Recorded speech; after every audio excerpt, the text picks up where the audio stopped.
2, 1.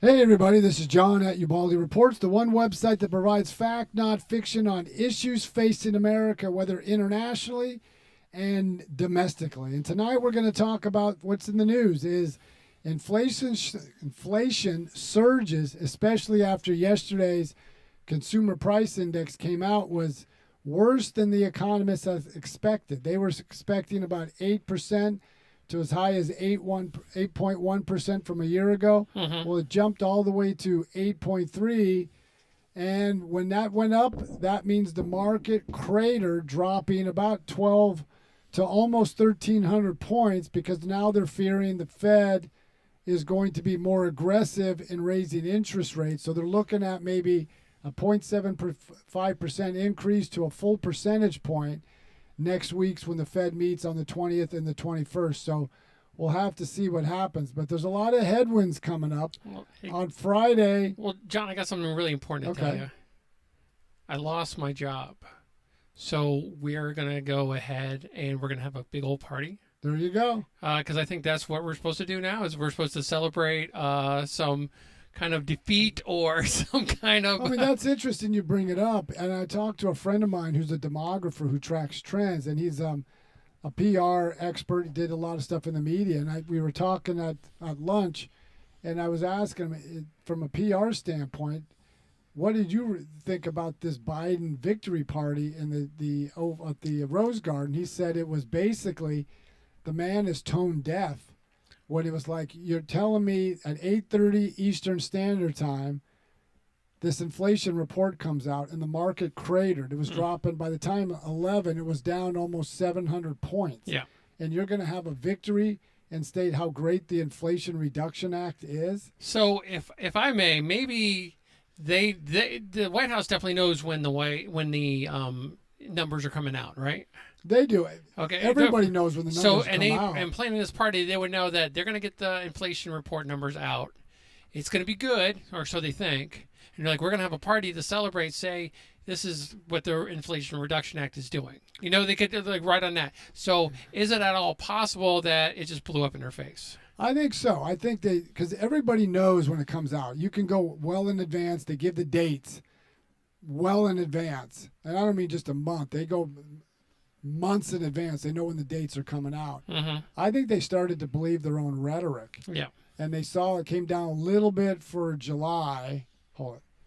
Yeah, no, excuse me. Yeah, it came down a little bit in July, and they were it's going to keep coming down. So I think they believed their own rhetoric, and when it didn't happen, but you would have thought at 8:30 in the morning when the report came out, they should have canceled it. So I don't understand why they went through with it, because by 11 o'clock in the afternoon, in the morning, it was down about 700-800 points. Mm-hmm. So I don't know why they went forward with this. All right, so For Real says the past week or so, the Dow was increased by 1,000 points. The Dow has been moving up. There was some negative last month. I think last week.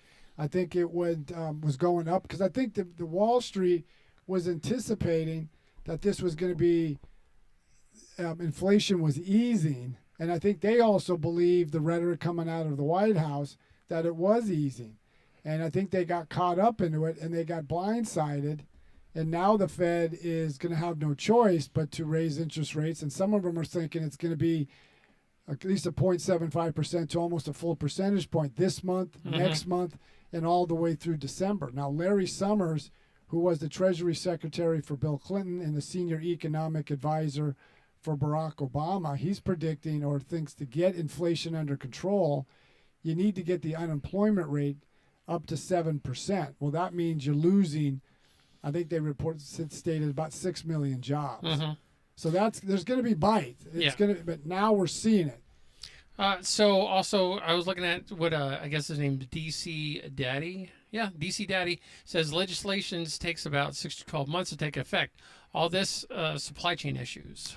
The only thing I would disagree with that statement is, you're right on one point. It does take time for legislation to hit, but much of the legislation in the Inflation Reduction Act doesn't take place until 2024. Mm-hmm. Like the prescription drugs really don't take effect till 2026.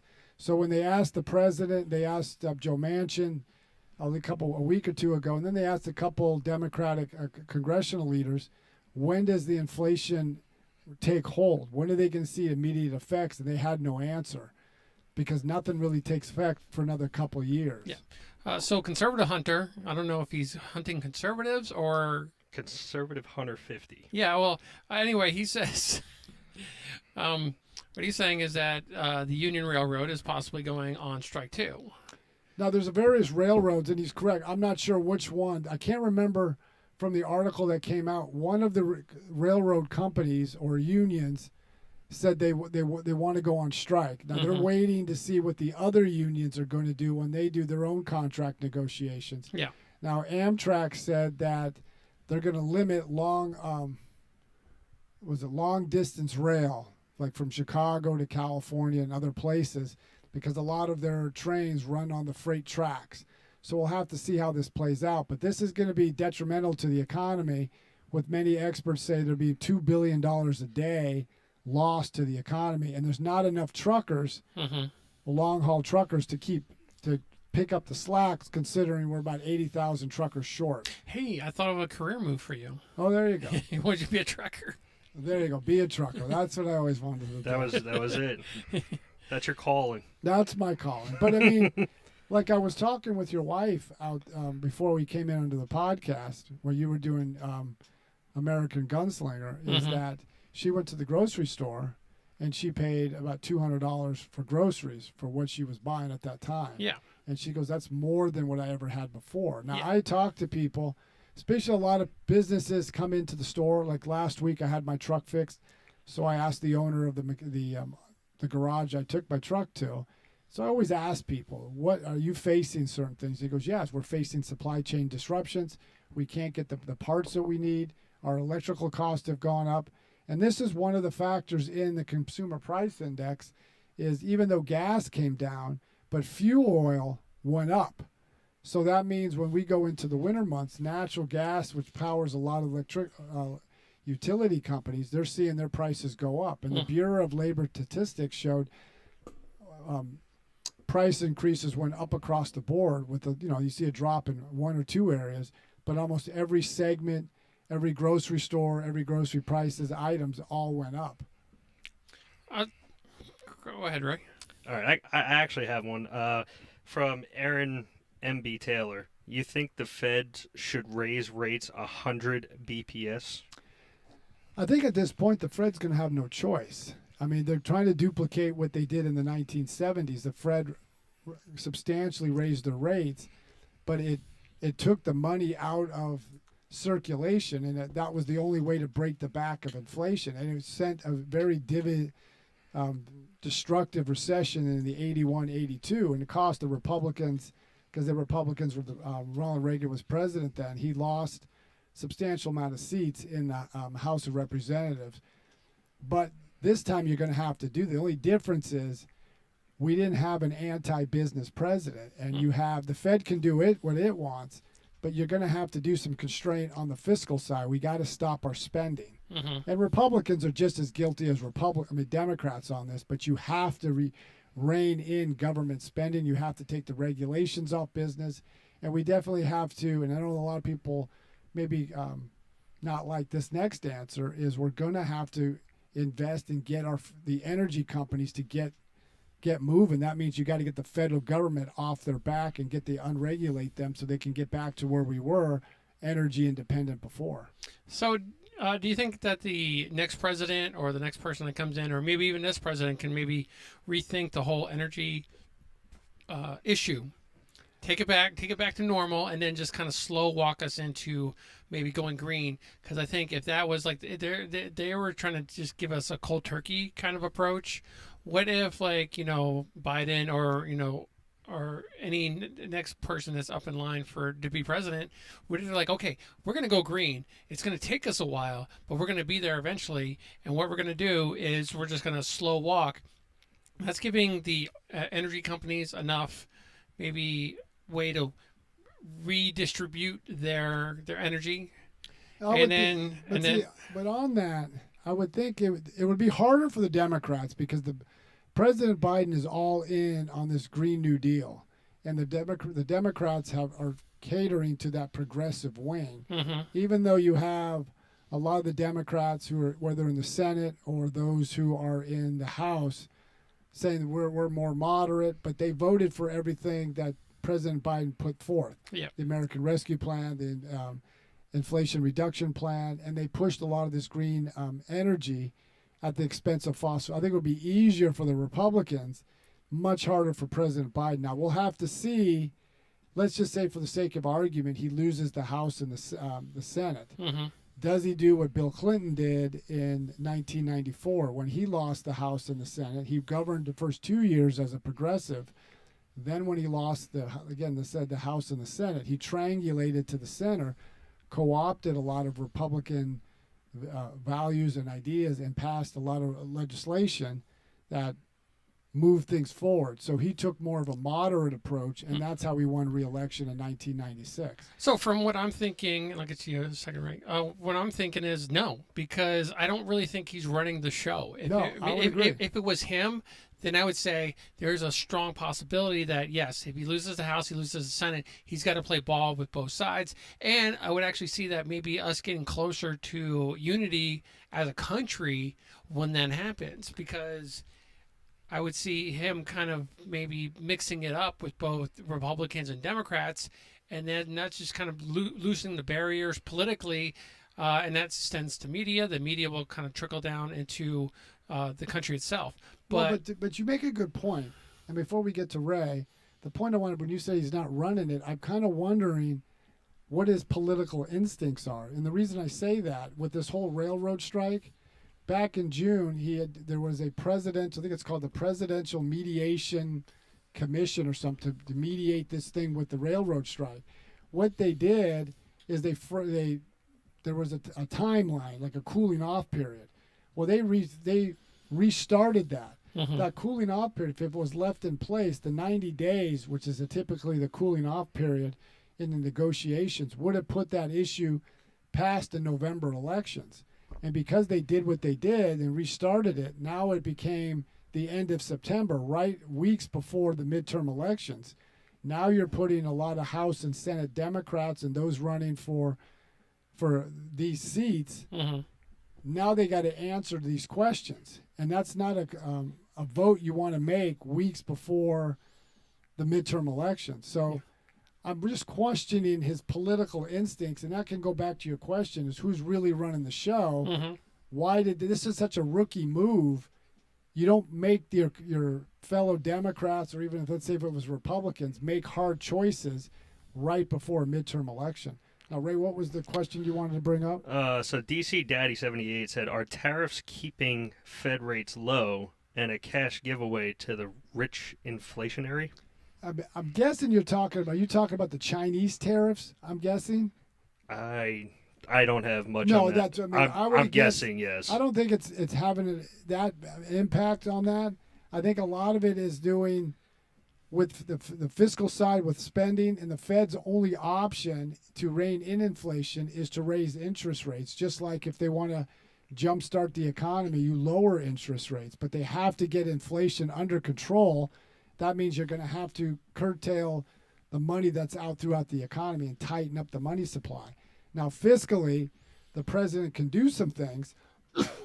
Rein in spending like one, but you've got to clean up the supply chain disruptions and work with businesses to see how can we fix this. Like, we still have problems with baby food formula. There's still a shortage. I went to the grocery store on Sunday. There's still a shortage of baby food. I mean, it's not big in the news now. That doesn't mean the issue went away. Mm-hmm. Oh, there's a lot of that. So there's a lot. Then getting the energy sector, because we can sell a lot of energy to Europe, so they're not dependent on Russia. We can sell them all the natural gas we want. We just need to set up the infrastructure to do so. Well, if I remember correctly, Europe's on the flatten the curve again for their energy issues. Well, they are, because it looks like there's going to be a cap of Russian energy. And we've heard that before. And Russia, but see, Europe needs that because they're going into winter, and now like Germany is having to convert everything back to coal-fired plants, which is not great for the environment. Yeah. Oh, so they're gonna start burning a lot of wood. But they're going to have to do something. But these are things because that would, people need to understand, fossil fuels is involved in every facet of the American economy. We may wish it away. Just remember, California restricted its energy uses through fossil fuel, and now they want to go. They use more wind and solar than any other state, but they can't. They're barely be able to keep their energy output for the demand they need. Mm-hmm. Oh, here's a good one. Well, until Ray gets that, when is the gas price? Is that actually gas prices are decreasing? They said for like 90 days straight. Is that maybe a reflection of what our country or what our administration is doing, or is it naturally going down, or are they kind of maybe padding the numbers a little bit by hitting the petroleum oil reserves? No, they're not padding the numbers. They did open up the Strategic Petroleum Reserve back, I think, in March, April, and that's going to be ending at the end of September. The biggest reason that energy prices came down was demand came down. Mm-hmm. Now, remember where we at when demand went up. So that's the biggest problem. It's not that these padding the numbers, is that demand, people are re-altering their driving.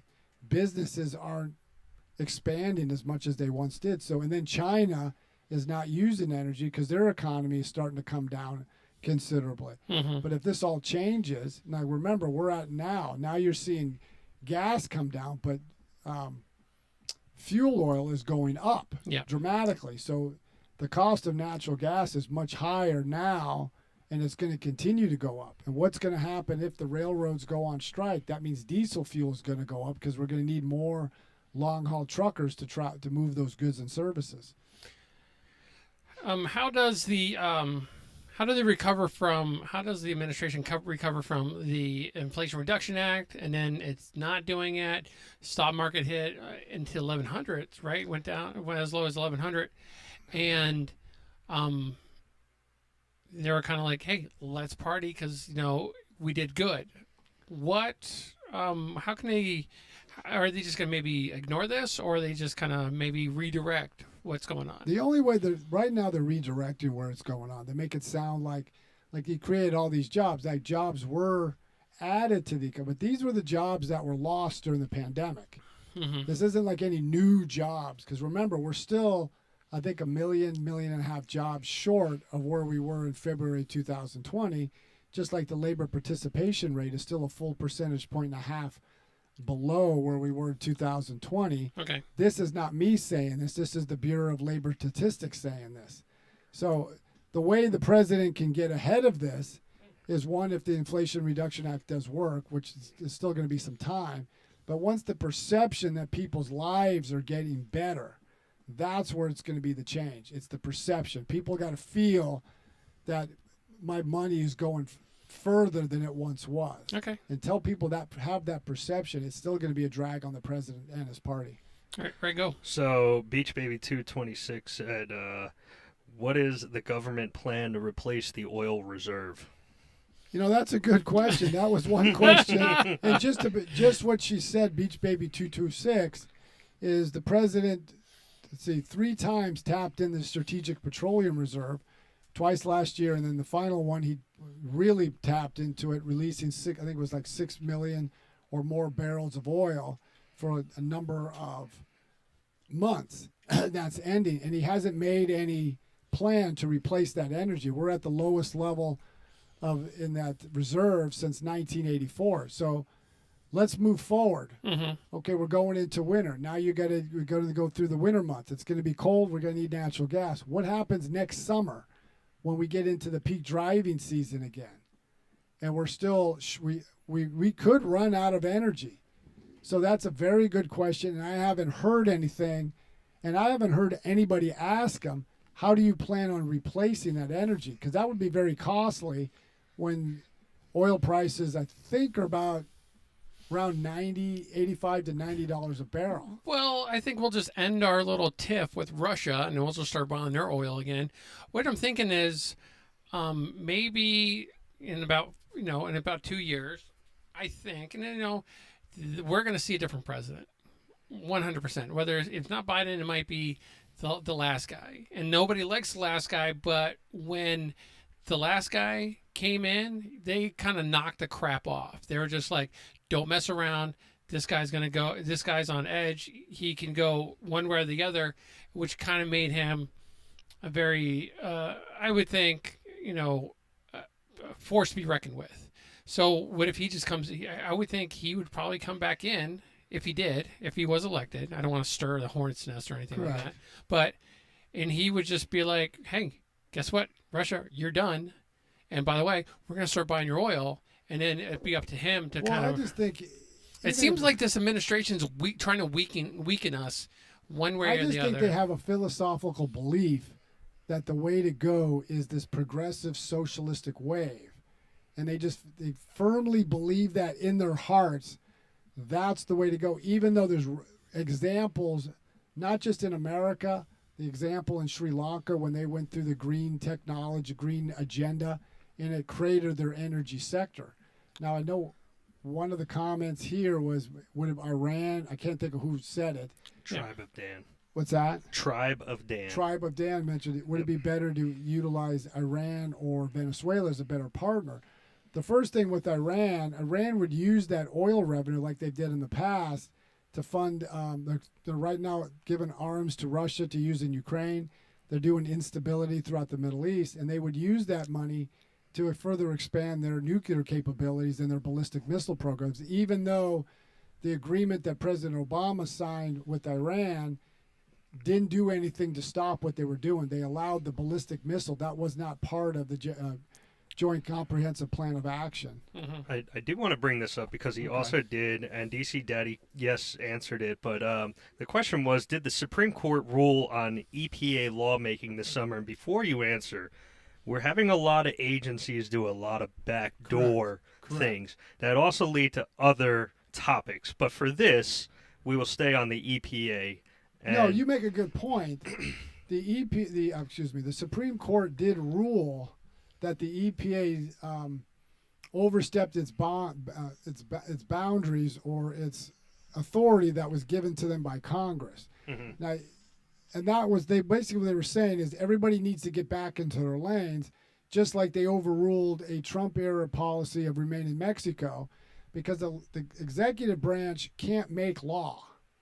That's Congress's job. He said, get back into your lane. And going back to your first point, a lot of the government agencies are, like I know with the ATF, and you can expand a little bit about that, the ATF, even though some people may agree with gun control, that's not the purview of the ATF to make and change law. Yep. That's the purview of Congress. Now, whether Congress can do it, everybody can say, well, the Republicans won't go along with it. Well, that's democracy. Right. So do we really want agencies to go rogue who are unelected? Because remember, what happens under a Democratic administration is given the pretext for when a Republican administration gets into office, they can do the same thing but go support policies that they like. It spirals out of control. We need to get everybody back into their lanes and get the legislator to legislate. Yes. So these are things that need to be worked on, and they really haven't done anything in the last number of years. We have more or less an imperial president acting to do what it wants, just like when President Obama said, I got a pen and a phone, I'm going to use this. That goes against the Constitution. What do we have a legislator or even a Supreme Court if they don't stay in their lanes? I kind of want to bring something up, and it has to do with the FBI. Okay, and this is kind of branching off from the topic of inflation, but we're I'll kind of reel it back to where. That's fine. So the FBI is kind of going on a tear, and they're kind of like seizing phones. They went into Trump's place. It almost seems like they're weaponizing the FBI. Now, the next president that enters in here, are they able to abolish these three-letter agencies? Are they able to come in here and say, hey, FBI, you're done? No. Now, who formed or... That was all done under act of Congress. A president can recommend, just like when he submits his budget, he makes a recommendation what his budget can be. He can put in the budget, I want to abolish the FBI, I want to abolish the EPA. But if Congress doesn't go along with it, he can't get it done. Okay. That's just the way our system is set up. Every branch has certain powers that the other branch doesn't have, but we cross over into the lane. So you can still have an organization weaponized against you even if you're in office. That's where you can be held accountable, but what we have now is we have agencies like the FBI, but we have partisanship in it. Mm-hmm. Everybody should be appalled. I mean, granted, I guess Trump does bring the beast out of everybody. Mm-hmm. Everybody either loves him or hates him. Some things that he says makes my skin crawl. Yeah. But Trump, I was talking with somebody who was a federal U.S. attorney, came into the shop yesterday, and we were talking. I go, just because you don't like Donald Trump doesn't mean his constitutional rights go away. An example, when they went after Carter Page, you had a senior FBI attorney, think about this, altered evidence, submitted that evidence to a federal judge. Basically, he lied to a federal judge so that evidence was done in a legal and ethical manner when it wasn't, and they got a warrant to spy on an American. Now, whether you agree with Carter Page or not, he doesn't mean his rights go away, because I would flip it around. What happens if that was a Republican attorney general doing the same thing to a Democrat? Mm-hmm. Would you feel the same way? So there seems to be like a lot coming out, and it's kind of scary. On the same note, is because if an FBI agent comes up to me and says, "Hey, give me your phone," But look at the Inflation Reduction Act. They're adding auditors to the IRS. What happens if you're a Joe Q citizen and you get a letter from the IRS say you owe $500?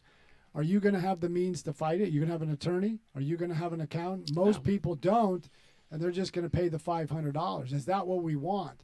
The government can do what it wants, but you're stuck. And that, to me, goes against what the framers wanted. And Alan Dershowitz, who's a constitutional scholar emeritus from Harvard, said, it's not a legal term, but he calls it the shoe on the other foot. Don't complain what the other side's doing if you're unwilling to hold your own people accountable. And we got to get back to that. And Jonathan Turley, who I routinely mention, who's a constitutional scholar from George Washington, mentions that. And he criticized both sides. I'm not sure what he talked about, the rhetoric coming from Biden as it pertains to Republicans. But he also called out President Trump using the same language against President Biden and against Democrats. We need to tailor it back, because the one a judge who was trying to get a master to be like an arbitrator between the documents seized, there was somebody that put a threat against her that she should be shot. So that's what he said. We got to dial down this and let the rule of law play out and hold each of us accountable if they do something against the law. Not one side is always guilty while the other side gets a break. So, kind of just want to bring it over to Ray, kind of round up the what is going on in the Second Amendment realm. A lot, and a lot has just changed. Break it down to the. We're gonna just do a fast breakdown. You have like a minute and a half, buddy. So basically, the ATF tried to change the rules on the ghost gun ban, but that actually got overturned last night at midnight, so that's no longer going to be enforced. Did the judge say why, or was it basically what I said? They overstepped their bounds. Overstepped and deemed unconstitutional. Because they can't make those laws. They can't legislate. That's the legislature. That's what we were saying earlier. So since they done that part, now I think the pistol brace ban, that's probably going to be overturned and follow suit as well. And again, that is an ATF ruling that they decided to change the rule. This was not legislated that pistol braces should be banned. This was a ATF ruling. So hopefully that follows suit and gets overturned as well. HR 1808, we're still waiting on a vote. Hopefully that doesn't pass. And then followed that up by HR 8534, which is the license permit and up to the Attorney General, whether they want to confiscate your firearms or not, and that's still on the table to be passed. Well, here's one before we start ending this. It's conservative 150, because we could get things passed if the Dems' policies weren't so alarming. Oh, I would agree with that, but here's another thing that's alarming even more. We're not doing anything that we once did, meaning all these bills that we're trying to get and laws that get passed normally would go through the committee meetings. They would debate from both sides, and then they would pass it from there. Both sides could bring their witnesses to contradict the other side. None of this has gone through committee hearings. It's just committees write it up and then they move it along. Yep. So I would agree with them. So, John, why don't you go ahead and tell them how they can get a hold of us? You can get a hold of us by going to ubaldireports@gmail.com if you want to leave a message, or you can just track us on the social media platforms, Instagram, Twitter, obviously TikTok, Facebook, and others. Just let us know what you think. And I do appreciate all the comments. Everybody may not agree, but we get people thinking because we all want what's best for America to move America forward. And I appreciate everybody's comments. Keep following us. Let us know what you think. Pass it along to everybody. And thank you for listening to Ubaldi Reports. So, Ray, why don't you go ahead and tell them how they can get a hold of you, and you being somewhat of an expert, or you're very informative and knowledgeable. You are very knowledgeable about the Second Amendment, which is an important constitutional right we hold. yes. So you get a hold of me at Raymond, RAYMOND .AAGS@gmail.com. We could talk anything gun control, the current bills that are in and waiting to be voted on. I'm a gunsmith. I travel gunsmith right now, so we could do some side work. And ultimately, here in the near future, we are looking to get my gun range up and running locally, hopefully just outside of Tampa. So we are moving on that as well. Okay, and you can listen to Ray and I on our own podcast called All American Gunslingers. It's a little bit more colorful than this. Let's just say it's a lot edgier than the tame. This is like a lot edgier. This is like rated G. G for everyone. So let's move up a couple octaves to there, and then they have their drinks, which is the nectar of the devil, so the devil's juice. That's anti-Mormon juice. There you go. And you can get a hold of us at allamericangunslingers@gmail.com. You can also listen to us. You can follow us on all social. That's All American Gunslingers, and we'd be happy to have you. So everybody have a great night, and we will talk to you soon. All right, keep listening to Ubaldi Reports. Until next time, every Wednesday at 7:30-ish Eastern Standard Time, we'll be here. Keep listening.